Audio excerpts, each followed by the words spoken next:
The method was born out of frustration because when you're practicing traditional hygiene, you instead of going towards a healing model, you keep telling your patients do the same thing, brush, floss, rinse, and you're just really monitoring them while they're getting progressively worse.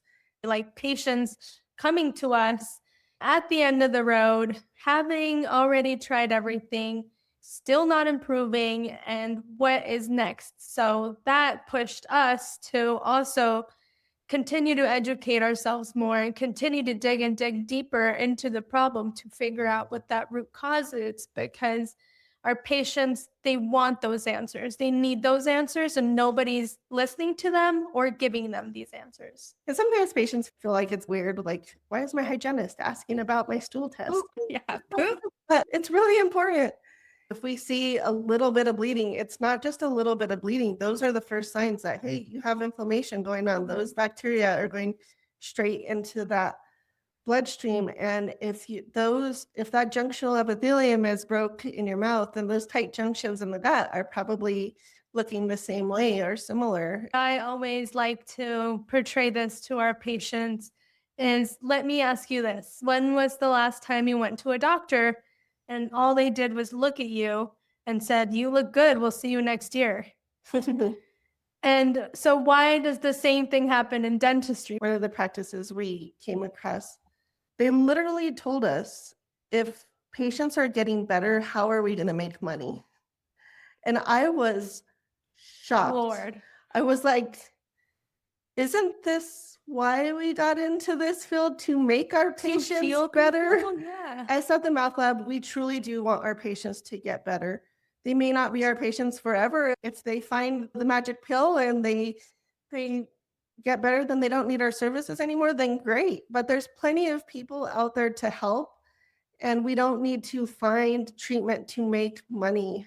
It will come naturally, and I don't believe in overselling anything to anybody that they don't need or want. I have a cavity every time I go to the dentist. When I have have we ever stopped to think Yeah, that's something's not working. wrong? Or I have bleeding gums every time I go. Whatever they're telling me to do, it's not working. People 65 and older, over 70% of them have some form of gum disease. So if this was truly just a surface issue, we would have solved it. Everybody knows how to scale. We can remove the tartar buildup, the calculus, but we're clearly losing that battle. So it's not a surface issue. It's something much deeper than just surfaces. They don't know what those numbers are that they call out. They don't know what all this jargon is, and they just leave knowing that they have to floss more. We just want to share it with the world. I feel like this is a real big game changer for dentistry, for hygienists specifically, because hygienists want to treat their patients. The hygienists want their patients to get better. They're tired of saying patients need to floss more, but it's an easy tool that has reproducible effects, and it's very safe.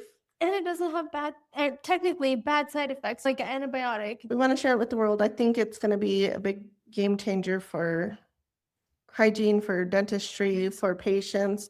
They're going to finally start getting the answers. And I think it opens up the wider conversation that we were talking about before, that there's more to the mouth than just bleeding and cavities. When you first realize that everything that you've been taught in this safe little box from school, the lid just gets blown off. It's terrifying because you're like, oh my gosh, but like where does it end? Like where does it end with the possibilities? But when you actually switch that lens from what you were taught to just opening your mind and thinking about there's other possibilities, there's more than one answer, it really starts to make a lot of sense. It's actually very freeing because you're like, oh, I can actually treat my patients. I can see the really good results that they're getting, and I feel really good about it. I've been doing this for 24 years. COVID had me completely burnt out, and she started to cry on our call, and I was like, okay, let's just take a step back. Call me outside of Bristle. I need mentorship. Like, you are in an awesome practice that's going to teach you. She was using a phase contrast microscope in a different office. I said, you're there. You have the knowledge. You're not in a completely new environment, but let's take it in baby steps.